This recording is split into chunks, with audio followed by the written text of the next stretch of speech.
Hi, everybody. This is Kat Day with Sneaky Pete Mafia, and we have with us Ed Liddawi and Garrett Troop. And Garrett, take it away. How you doing today, Ed, to start with? Good, Garrett. Very good. Thank you. Good. I understand that you have your fingers in a lot of different parts of the industry, and I'm hoping we could go over some of those today. I wanted to start off by talking about your pool hall a little bit, and then we can branch out from there. Sure. Sure. Well, first off, thank you very much for having me on. And hello. More than welcome to be here. Thank you. Yeah, so Sandcastle Billiards is how I got back into the billiards industry. It was just a part-time project alongside of my full-time career and other part-time job. So it was my third wheel to handle on the roller coaster ride. I was not expecting to get back into fully, as it was just supposed to be a 2 to 3 year break from the real work world. I was doing work, and before that, civil engineering. And the more time I spent back in the pool room, the more the passion was resparked, and the industry needed some jolt. To put it lightly.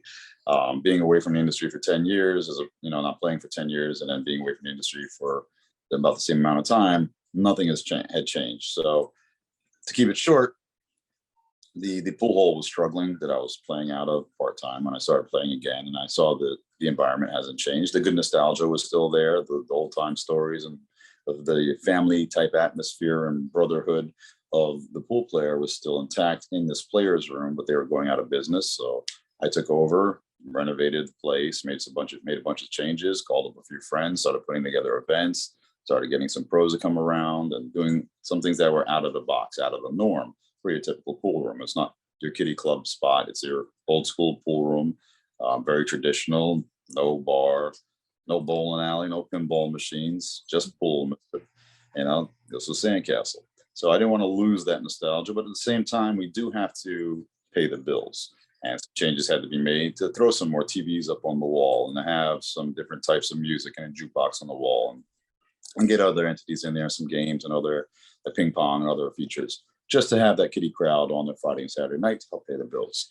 But my devotion always stays true to the pool player, because that was my third venture. I wasn't in it for the business. I was in it to keep a player's room from closing down and going bankrupt. So that 2 to 3 year project turned to 5, turned to 10, and now this next September it'll be 15 years. Wow. Yeah, that's a lot. Now, in that time, what are some of the peaks and valleys that you've had running Sandcastle? Well, I took over the pool room in 2007, and we all know what happened in 2008. Market crash, everything was going down, but Sandcastle was going up. So I figured out how to do something right, and it did take me working around the clock with my full-time job, the other part-time career, and I was only sleeping 3 hours a night for 2.5 years, and it was killing me.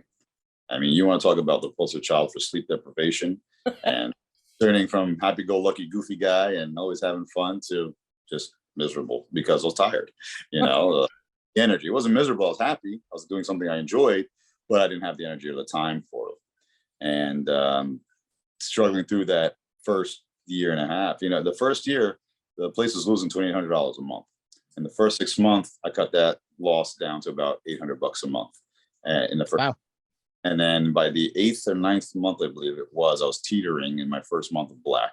So then I was teetering red and black for about 6 months after that. So within the first year and a half, I started being steady in the black. The economy crashed, but that black kept on rising up and got better and better each year. The changes were made, removed some tables, made more space, made it more ideal for the player, got a regular following. People knew that from the area that knew me already from playing from years ago, or that I was friendly with beforehand, knew I took over. They started coming around from different rooms, and all the players conglomerated. We got tournaments for players. Everything was going great.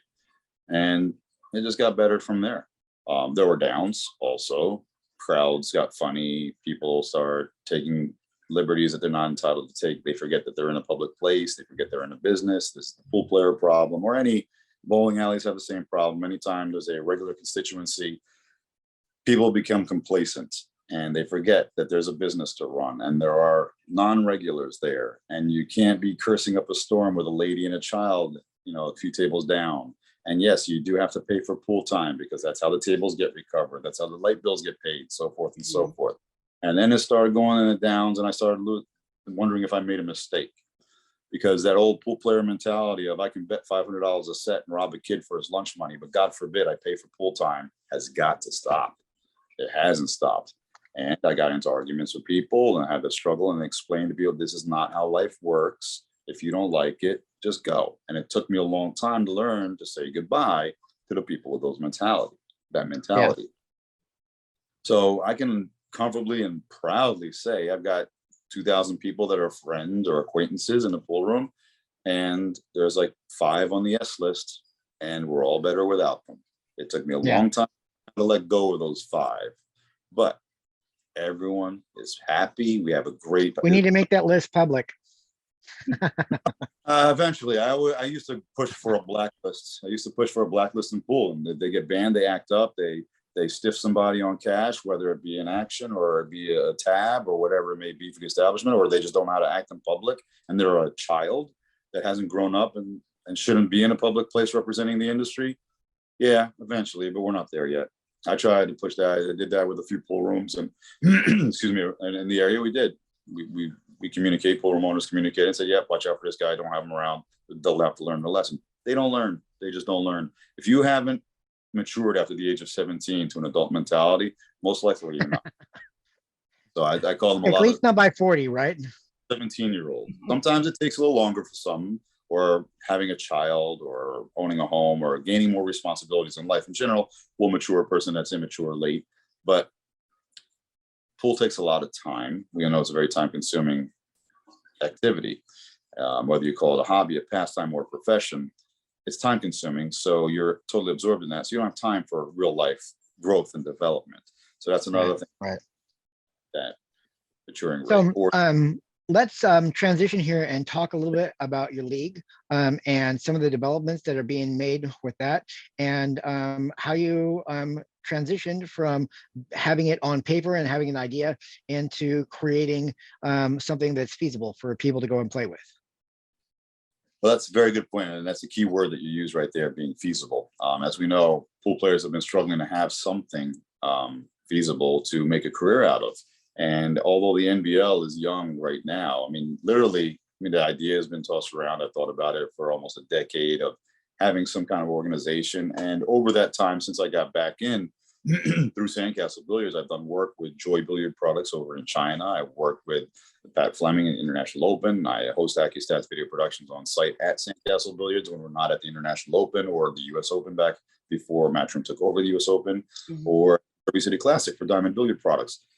I sat there studying what works and doesn't work, what financially is sustainable in the American billiards industry, or what would be, versus what works in Europe with the Euro Tour, what works in Qatar with the QSBF, the Qatari Snooker Billiard Federation, versus China with Joy Billiard Products and Chinese 8-Ball, which has bank support, government support, so forth and so forth.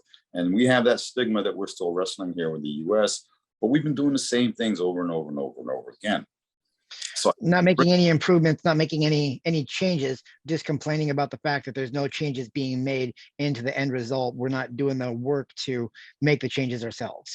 Correct. Complaining gets you nowhere. We can all complain. I have lots of problems. I've gone through personal issues, the worst personal issues in the last 2 years of my life, more than ever. Losing my mom. 3 hours of sleep will do that to you. So forth and so forth. So you can either take that energy and let it fuel you to grow larger, or you can just sit there, do nothing, and become a nuisance. And unfortunately, the majority of people take the easier route of just complaining on it, or going on Facebook and crying about things, or whether the conditions are right or not. Well, what are you doing to change it is my question. And I've been polite and cordial and diplomatic for decades, and that time is over. It's time to play hardball. I have to be a straight shooter. We've wasted enough time. I'm getting older. I don't have the energy, and I'm not going to be able to put too much into it that's unnecessary. My focus is on what can be done. So those people that have the mentality of, oh, this will never work, or that's save it. No one wants to hear it. So no longer am I entertaining those people. I've learned to just say, okay, goodbye, block the elite band, and go away, move on. Don't take up my time, because I'd rather use my time to benefit and service the industry, the players, and the game at heart. So getting back on track, the NBL's creation was never designed to be something that I ran. I was actually designing it for the Billiard Congress of America, the official governing body of billiards in America, pre-pandemic. I was elected to sit on the board and serve, which I'm honored to do. And before that, for several years, through those dark decades, I would ask the question that many asked: what in the world has the BCA done for pool? And until I served on the board, I didn't know. And I looked on the website and there's no information. Well, they do a lot behind the scenes that is unknown, unbeknownst to a lot of people. So if you don't know, don't assume. And I'm not here to defend the BCA, because there's still wrinkles to be ironed out. But now, serving on the board for 3 years now, we'll see what happens in the next 3 years. Elections are coming up again, but we'll see who takes the position, or if I'm reelected, we'll see. Things are being done. In 2023, there's going to be a very, very big push on the play side of things, because people have to understand that the industry is more than just us, more than just players. There are manufacturers, retailers, pool room owners, all across the board, and it spills over into a lot of different places that, like, especially because of when COVID hit, a lot of people didn't realize how much the pool industry is tied into bars. So when the liquor industry went down and everybody had to stop going to bars because there were non-social areas, and then also the liquor had to stop, it cascaded down from one section down to the next, down to the next, down to the next, until everything was shut down. Right. Yeah. Well, I was very fortunate during that time. I was only closed for 4 months at Sandcastle Billiards. Mhm. So bar goers needed someplace to go. I'm a BYOB establishment, and they finally saw the light. For a third of the price that your night costs you at the bar, you grab a 12-pack, 6-pack, whatever it is, your friends coming out, and you're still playing pool for a third of the price. Not charging for alcohol, just charging table time or a day pass to play all day long for less than $20, or all night long for less than 30. Mhm. You can't get that value anywhere else. You can't get that value in a bar. They're all about the money. They're about sales. Pool rooms that are actual pool rooms, not what I call kiddie clubs that happen to have pool tables, the hardcore, pool players rooms, I should say. We're dedicated to the players, and we make specials where it's very feasible and affordable to play pool all day, all night, monthly specials, daily passes. So that also took part in adding to the design of the NBL. Keep jumping back and forth. It all works together here between Sandcastle. I tried to bring in the bar goers here in my area in the Northeast. Bars and pool rooms are very different. It's two completely different worlds. I know in the Midwest they're more integrated, where liquor licenses are easier to obtain. In New Jersey, there's only so many allowed, right? There's only so many liquor licenses in the state, and then you have to wait until somebody goes out of business or dies until you get one, right? Yes, but they can also piece of property. It could be willed to their child, or someone, and they are not financeable. A bank is not allowed to finance it by law. So whatever the price is set at has to be bought outright. And the current price in my town, where Sandcastle resides, is $750,000. Yeah, I remember Jennifer Beretta talking about that, and she talked about how expensive they were in Jersey. Mm-hmm. Yep. And Beretta are about 35 minutes away from each other. New York is 15 minutes away. I can get in Staten Island, New York, not even 15 minutes away, and I can get a liquor license there for $6,000. Yeah, sure. Wow. I'll take 5, no problem. But they're not as regulated. New Jersey's trying to work on ways to get it easier. And there's a loophole I may have found that I may be able to get a bank to finance a major project if I relocate, purchase property, build a new building where it happens to entail a cocktail lounge entity with my restaurant that happens to have pool tables, depending on I can get it in there. But then I'm still paying that amount of money over the next 30 years. And I don't plan on going anywhere for the next 30 years. That's why when I first developed the NBL, like I was saying, it was originally designed to be a pro tour that the BCA would handle and take care of and promote a team of people and sponsors and everything for. But that was about 10 months before COVID hit when I presented it to the board. And that was before anything was going on. And I do sit on the board with the vice president of Predator. And I'm glad to see that maybe that woke up some bells or rang some things. I don't want to make any accusations of theft of ideas or anything like that. But I did make a presentation of a pro tour to the board. And the VP of Predator sits on there. We're friendly. We talk about things. We work in conjunction with one another. And maybe that woke them up saying, oh, yeah, maybe we can do something. And then next thing you know, COVID struck. Everything was shut down.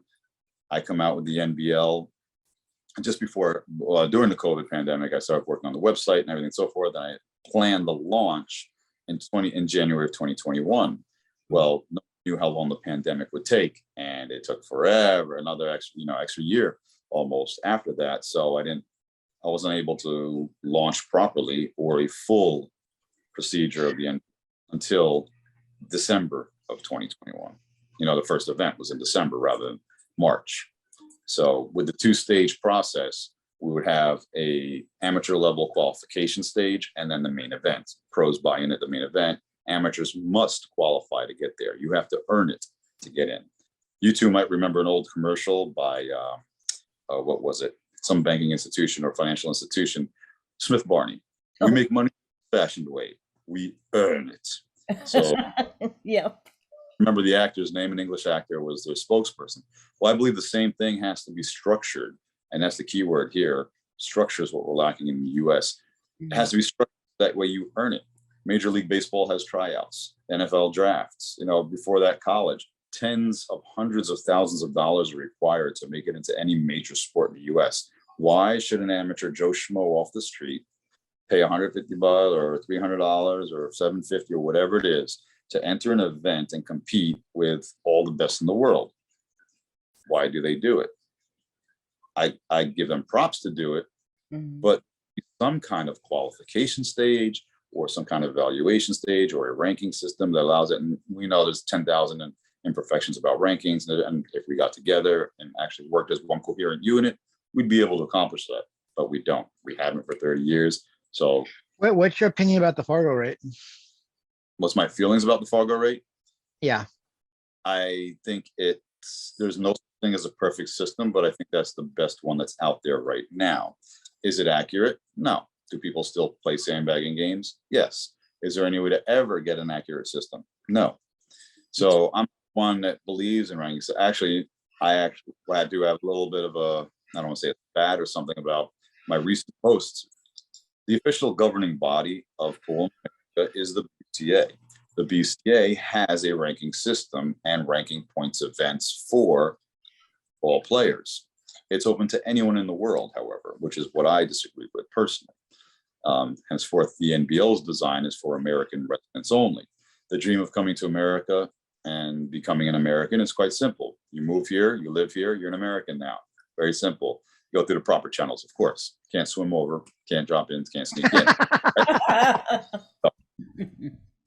Fun on play words there, channel. Yeah. So I'm getting off course here. I have a tendency to go off on tangents here. There's just so much that's full world, and there's so much that needs to be done that I'm trying to address. Literally, I'm still working 20 hours a day, but different aspects. So to get back on track, what were they saying? Help me out here. Anyway, we want to have people playing these events, and I want to have it open to people, but there's just not enough opportunities for American players to make a sustainable living, right? So all these things that's coming out, it's great to see Predator doing the Pro Series tour. It's great that Matchroom's getting involved and doing something. It's great for exposure. It's not great for the players yet. It's not feasible for an American pool player who has to work full time, paying anywhere from $300 to $1,000 or more. Or we used to have $1,000 entry fees all the time. And that is one price I did set on the NBL because that prestige and honor to play on that big stage has to be given value. Earned. Yeah. Or sponsored. Right. That was something that I remember you were saying in the first time that we did the interview, was that you allowed, what was it, 4 patches on the jersey? Three patches on the NBL jersey, and that your sponsors and they had to pay for you to get into it, right? Right. That to me is true sponsorship. If you're saying you're sponsoring a player, you're giving them an opportunity to earn income. And what earns their income is playing in an event where they can perform as an athlete and utilize their skills that they've been working on and honing for 5, 10, 20 hours a day themselves. You know, I'm exaggerating a little bit, but let's say 10 hours a day on average. Yeah, we know pool's a time consuming thing. It's the highest focus sport out there. You have to have the steadiness and precision of an archer, the steadiness of a surgeon, the focus of, you know, various different disciplines, and the mind of a chess player, depending on which game you're playing. Forget about rotation. You don't have to think in rotation, right? It tells you what to do. But you're playing one pocket, you're playing straight pull, but you're still thinking patterns and you're still thinking, making choices. So I'm teasing, I'm a rotation player too. But I enjoy one pocket more than anything because of the thought process. But the skill level required is very high. So when these companies sponsor players or these products, and no offense to the companies, and it's great that you're supporting players with products, it still doesn't allow them to earn an income. Sponsorship to me, it means you're paying their entry fee. That's patch number 1. You're paying their travel expenses, option number 2, patch number 2, or patch number 3 on their jersey where they're being displayed is you're paying for their lodging, their hotel stay. I provide that opportunity with the NBL structure to amateurs even. Professionals to display those patches, they're paying $1,000 entry fee. Their hotel stay is going to be about $400. Their flight is going to be about anywhere from, depending on how lucky you get, $2,000 to $1,000. You know, maybe $1,200 if you're really late, last minute, right? Plan ahead, be organized. So for someone to sponsor a player, allow them to earn an income, pay their way in. Now, for little guys, they can do the same thing. And I say little guys, but I mean good amateurs that are playing in the qualifiers. A qualifier is only 150 bucks. On the Euro Tour, anyone can play, and it's 150 euro, more than the US dollar now. No one complains about that. Everyone jumps in, but anyone can play. American players have been complaining about not having opportunities just for us. Oh, the Euros come over and rob our tournaments. The Asians come over and they rob our tournaments. Now the Middle East is coming over to rob our tournaments. Now, okay, great. Well, here's the NBL. Guess what? It's for American residents only. And I get some funny comments from top players. Oh, well, how come Jason Shaw can play? He represents Scotland. I said, he lives in Connecticut. He's an American now. What he wants to claim, great. Be proud of your heritage? Absolutely. Be proud of where you came from. Don't ever forget. However, right now he resides in the U.S. Mika Immonen, Thorsten Holman, Ralph C.K., they're residing in the U.S. They can play. They're eligible. When the NBA brought Yao Ming to the U.S. to play in the NBA, it was a great opportunity to spark many different opportunities for Chinese over there in basketball. And now others came after Yao Ming. Once again, we must model our sport like every other great American sport. Okay? Treat it like a sport. Value it. Value the players. And on the same token, I will not sugarcoat players also, US players, American players that I love and adore, that I've devoted my life to for the last 27 years, must step up. Wake up and step up. Stop crying on Facebook about not having opportunities. Oh, these guys are coming in to rob our tournaments. Well, here you are. Now it's limited. We have about 5 imported Americans, you want to call them, right? This is a small tangent that I'm going to make right here. And I'm not going to name any names, but there is somebody in my circle.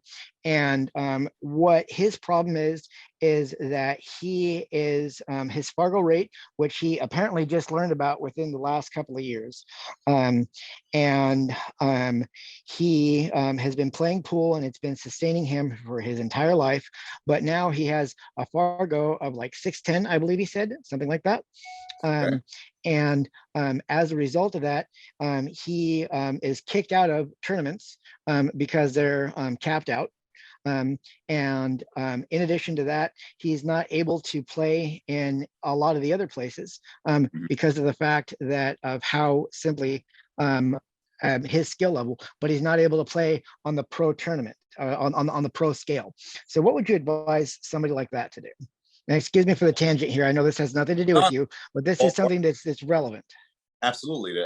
Like I said, I can talk forever about pool. Typically, I'm a quiet guy, which is hard to believe. But those that know me in pool world, I'll talk pool for hours on end because there's just so much involved. And why are we leaving out those players? For decades, we're punishing players for progressing in the game. And the top players will tell you that. The top amateur players, okay? And what is an amateur versus a pro? Fargo says it's 720. Okay, fine. The NBL accepted that. So I have a few factors. Fargo is not gospel. The BCA rankings are not gospel. These are just things to be considered. I also considered two other things: human discretion and common sense. We need to reinstitute that. So we have players that are in that buffer zone where they're about a high 600 or low 700, where they're like a 709. They're still eligible to play in the qualifiers. If they're 719 and below, they can play in a qualifier. If they're outside of the top 100 BCA ranked players, American players, American-based players, they can also play in the qualifier for $150. If you don't have $150 to play, you're in the wrong game. Okay. Or, right. Or if you're so good and you're the best that ever was, and this guy can't play, and you'll just spot this guy to 7 out, and how's this guy ranked this and that? Well, I can give him great. You're so great, but you don't have $150. No problem. I'm not gonna, discredit anybody or crack on anyone for not being established or have that in their pocket, but fine. Find 3 people that believe in you for $50 a piece. Small business owners that want to put their name, their patch on you. Fine. If you're under it's 720, find 3 people. You can be a 710, and it varies, it refers. So there's a buffer zone where you can actually play in a qualifier or have the option to buy in on a second string list on the pro side. But let's stick back to your question, 600, 700, whatever. They're still allowed to play in the qualifiers. They're not professionals. They're barely an open player. Open players are not professional players. They're what we would consider a semi-pro, or back in the day a AAA, or a shortstop, or open speed. We have all these 10,000 different terminology. That's one thing. 3 words I came up with when I started advertising and promoting the NBL was standardization, organization, and professionalism. SOP. For years, we've had a POS. Now we got we've got to turn it around to be an SOP: standardization, organization, and professionalism. You want sponsorship, you want corporate money, be professional, look professional, act professional, organize. Okay. Standardization, standard size tables, 9-foot tables only. No bar box. Oh, can we qualify on bar box? What's a bar box? Why is it called a bar box? That's good for the bars. It makes money for the bars. How much money is the bars put into pool for the play side? 0. Okay. None. How much casinos put in for the play side? Actually 0, negative, because they make out. They put up prize money and then they make 10-fold on that back, and they put up requirements to fill up hotel rooms and so forth. We can get into that later. Right. And let me interrupt you here one more time here. We need to take a quick commercial break from our sponsor. We're happy to do so as they support us, and we need to support them as well. Okay, and here's a word from Fort Worth Billiards.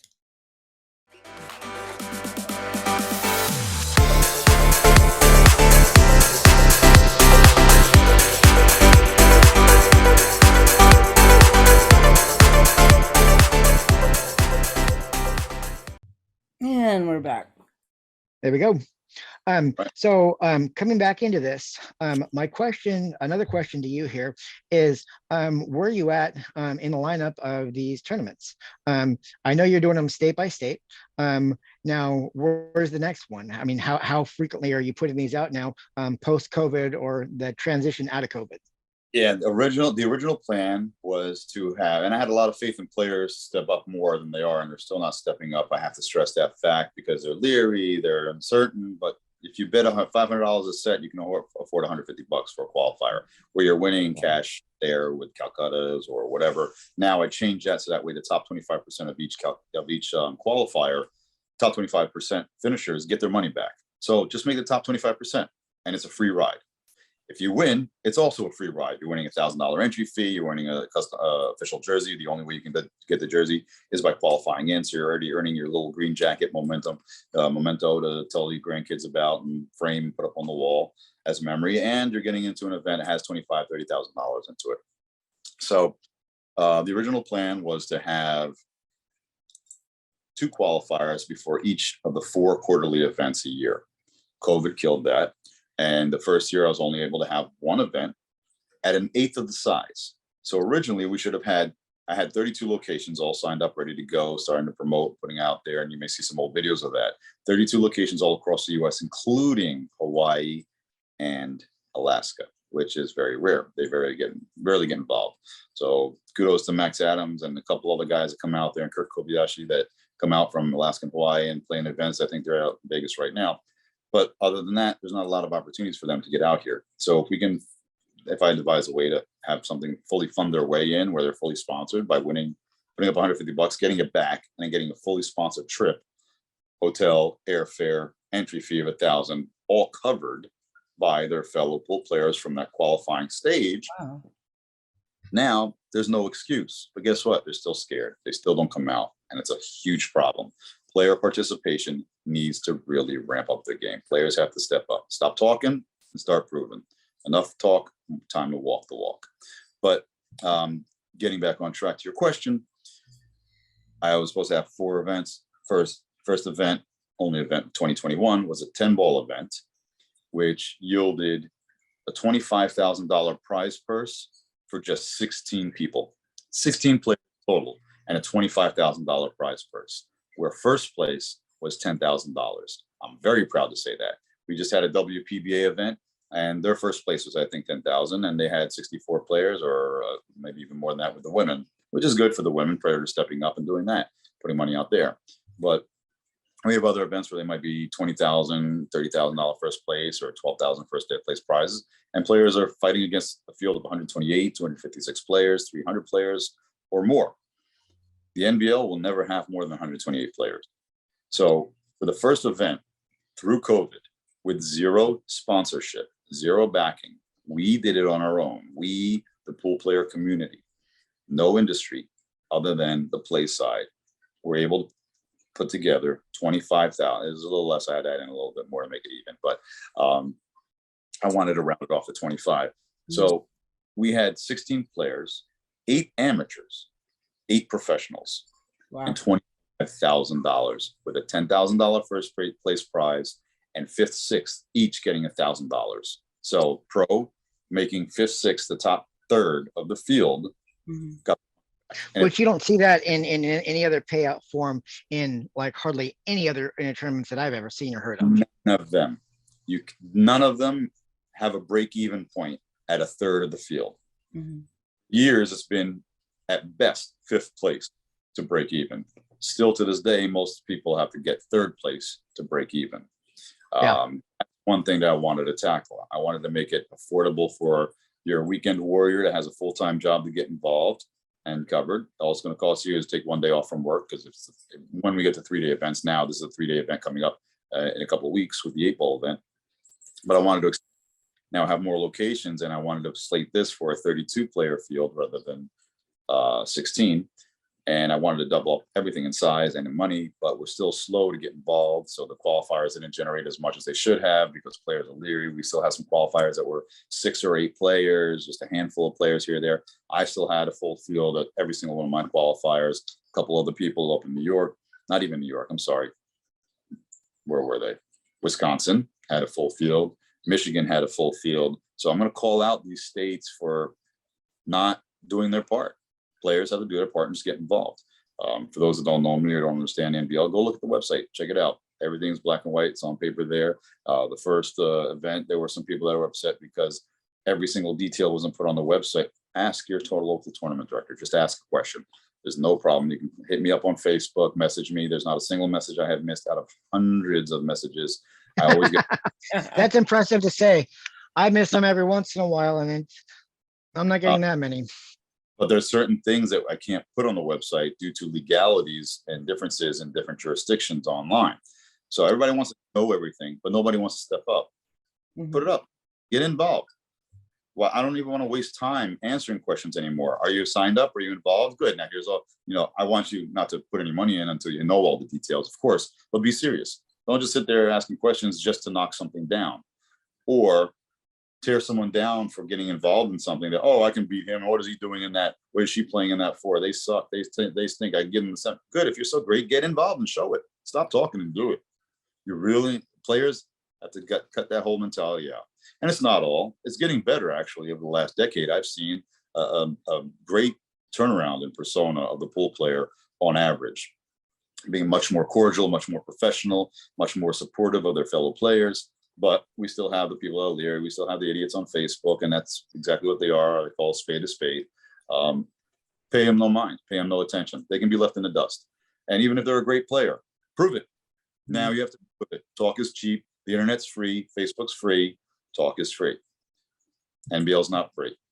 You have to earn your way in as an amateur. You have to prove yourself. Now, I made a couple changes, and nothing was perfect. Nothing is perfectly planned out. As we develop over time, I'm going to continue to make changes, but I've already had interest from outside of the country for sponsorship, real sponsorship. But the dollar numbers didn't line up. The dollar amount was not enough. It was a lowball figure from an major Asian company that wanted to sponsor the NBL and have their name and tagged on everything.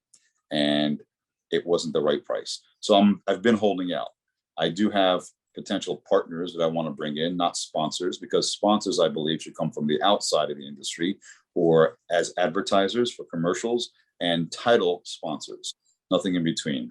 Inside the industry, they can have advertisements and have cheaper pricing to get involved, to have their products out there. So that way we still give back to the community on the industry side of things, on the retail industry side of things or manufacturer side of things. But to be an actual title sponsor, it's going to have a hefty price. $50,000 to $100,000 being added into the prize purse, or to help at least fund advertising and other things put in there. Not how many companies do you have that are actively getting involved, like cue manufacturers and retailers and stuff like that? Because I know that there's a lot of them out there. What about them getting involved? I would welcome them as advertisers, because I want them to have a commercial for a couple thousand, which they can afford. Major businesses, they can have a larger package with more runs, more airings for 10,000, just like any commercial. How much? Let me ask you this: how much does it cost for a commercial during the Super Bowl? A lot, millions. Millions, yeah. Now, of course, we're not there yet, Right. but we treat it the same way. So our numbers will be lower. So what's $10,000 to Johnson & Johnson or Nike or so forth, outside and outside, if they want to advertise? For outside people, the price is higher. For inside industry, you get an industry discount. That's it. They sponsor products or give out products all the time, but for dollars, all they have to do is sign a check, send in a commercial, get the airings. But before I accept that, I have to offer them a return on their investment. So that's holding off on accepting any sponsorship, even from the parties that I do want as partners. There are some industry leaders that I will be bringing on when the time is right. I have discussions with them on a regular basis. And until I can give them the numbers that they deserve, I'm not going to take their money. Just like when I give somebody a pool lesson, I don't let them go to lesson number 2 until they've mastered lesson number 1, because I'm doing them an injustice. Okay. For my station, for their development of the game, I want to see them succeed. I also want to see the NBL succeed for the players and the game. I'm not a manufacturer. I don't have any products to sell. I do have some small things I came up with and invented. I'll sell on my own or put them as NBL products later that will help a player develop their game and so forth. But I also have other things in the works. I have things I don't even want to mention, because that I don't want stolen. Those ideas are incorporated into other organizations, which they would never do. But I'm now studying to get licensing in different areas of business, and there's different types of businesses. So I can incorporate them to have them as features. That's as much of a clue I can give, to have them as features and opportunities for players. I've mentioned them in the past. There's a few things, but there's other things. That the time for that is not now. The time right now is to get more involvement, where we can have more locations, making it more feasible for people to have Even satellite events, if they can't afford $150 to get involved as an amateur, up to a 719, which is an open player, not a professional player. And again, Open player. PCA, open players and down can play in qualifiers. Established professionals may not. They must buy their way in for 1,000 or more. And if they get sponsored, you can even see it on the NBL website from day one. Those three options are there. Companies want to sponsor a player into the NBL and have that. Great, pay their way in. And what do they get? What is their return on investment? I'm very proud to say that my very first qualifier for the NBL with no professional players yielded a viewership in the first 3 hours of 65,000 unique views. That's not 65,000 watching at one time. That's 65,000 independent or unique IP addresses logging in to watch at different times. So it's different people. Are the streams free? From their phone to their computer or whatever. So take off 10%, right? But that's still a huge number. It was actually 67,000. So that's why I rounded it down to 65,000. I'll knock off a couple thousand in the first 3 hours of an amateur qualifier out of Sandcastle. Okay. Listen, am I boring you here? Am I talking too much? No, I'm halfway awake here. I've been up since about 5:30 this morning and my day isn't getting any easier. I got one right here, buddy. So I'm also proud to say that the very first professional or main event with the pros, 8 professionals, 8 amateurs. Let me continue. After the 65,000 plus unique views, at the end of the day, it was up to 68,000 unique views. And 70,000, so I'll knock off a couple thousand for people leaving, going from their phone to their tablet or to their TV or whatever to get those IP. Right. Trying to be as conservative as possible and humble as possible in those numbers. But that's great for an amateur event, right? Still not enough. So the main event. Do you have a target list of numbers that you'd like to achieve and how you're going to get there? All up here. It's all up here. No, I do have projections. I do have it on paper. But I'm looking forward to seeing more to provide to these potential partners, future sponsors, title sponsors, okay, and advertisers, because that's what we can give in return is viewership. And that's a fallout. All the nitty people online complaining about free streams, pay for it or zip it. You have a comment, just keep it to yourself. It's not contributing. It's not helping. You're not putting anyone in their place. You're not doing anything. Be positive. If you don't like what you see, do something better yourself. Create something. Join in. I'm happy to work with anyone. You know, I work for free. I have a whole bunch of people that work for free. We volunteer our time to create something to offer the players. I am down money. I'm not making anything. Players are making tens of thousands of dollars in miniature-sized fields. Amateurs are making money, and amateurs are beating professionals. So get back to the numbers. The main event last December was over 100,000 unique views on the first day. Now we're starting to talk numbers. Now we can start talking about hundreds of thousands of views. Now we can start offering advertisers, targeted audiences for cue makers, as you say, or other people, pay a couple $1,000s, which is one cue stick, right? Now that's feasible. Sure, they won't blink a couple $1,000s for a commercial if they're getting 100,000 views targeted a day. Targeted audience to pool players. That's feasible. I don't want to charge more than that for a commercial inside the industry. Let's have a whole bunch of commercials to fill up the airtime, make it more exciting to watch. You know, pool stuff to watch. So we have to have multiple tables. That's another thing. Information is another topic we can talk about as far as how to present things. We have all these big tournaments. Where do we go to watch them? What page is it on? Where's the central location? What's the link for where are the brackets? Where's the link for the, well, I have brought on and partnered in, or officially committed, let's say not partnered, but officially committed to digitalpool.com as the official bracket, online scoring, and system to use for all NBL events. I do work with them on behind the scenes, and now I sit on their board of directors as well.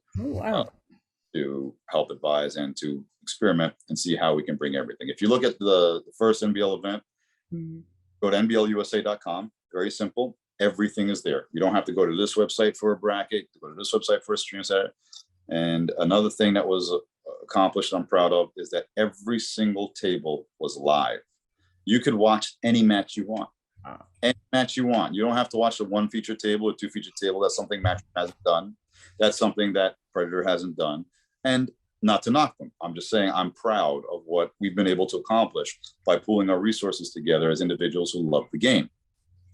On the NBLUSA.com, it just says you go there, you hit watch now. And on one page, you have a viewer where it has a window where you're viewing one screen and a bunch of buttons underneath that says table 1, table 2, table 3, and so forth. Right. Underneath that, you have the brackets with the players' names and everything, and table assignments. So if you see a match that you'd rather watch, rather than what's playing in the main table with the commentary, you pick that table number underneath the viewer, and that window will change into the match you want to watch. Now, there won't be commentary on every single table, but you'll be able to follow your favorite player. And no, I'm not going to do commentators for every single table out there, because right now I'm using 8 tables at my establishment. But there are future plans to, once I have enough money saved up, to travel and have another digital setup for a camera on every mobile. My place, we can go from location to location. So December's event, I'm hoping to reload to hold it in another pool room. I don't want to host all of them. I can only host one. We're just in the process of ending a pretty huge event, which is the BCA CSI event in Vegas right now. What are your thoughts on some of the aspects that have been happening with that?